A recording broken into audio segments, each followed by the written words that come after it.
কুয়েতে নতুন ভিসা লামানা অব্যাহত থাকার পেছনে যে কারণ বিস্তারিত জানতে ভিডিওটির শেষ পর্যন্ত দেখুন। কুয়েতে বসবাসরত বিভিন্ন দেশীয় জনগোষ্ঠীর মধ্যে প্রবাসী বাংলাদেশিদের আইন ভাঙার হার অত্যন্ত বেশি।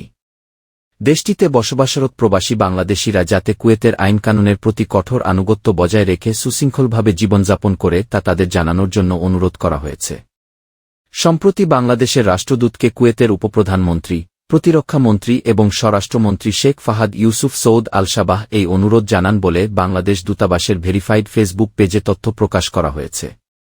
কুয়েতে নিযুক্ত বাংলাদেশের রাষ্ট্রদূত মেজর জেনারেল সৈয়দ তারেক হোসেন দেশটির উপপ্রধানমন্ত্রী, প্রতিরক্ষা মন্ত্রী এবং স্বরাষ্ট্রমন্ত্রী শেখ ফাহাদ ইউসুফ সৌদ আল সাবাহর সঙ্গে সৌজন্য সাক্ষাৎকালে বাংলাদেশিদের ভিসা দেওয়ার ক্ষেত্রে লামানা বিশেষ অনুমতি বাতিলের প্রস্তাব করেন।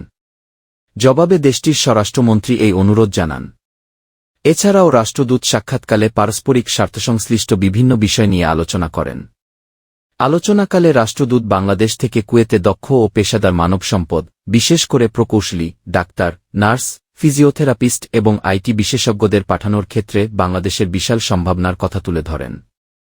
রাষ্ট্রদূত উল্লেখ করেন, বাংলাদেশ থেকে দক্ষ ও পেশাদার মানব সম্পদ কুয়েতে পাঠানো এবং দুই ভ্রাতৃপ্রতিম দেশের মধ্যে ব্যবসা-বাণিজ্যের প্রসারের প্রধানতম প্রতিবন্ধকতা হচ্ছে এই লামানা প্রথা।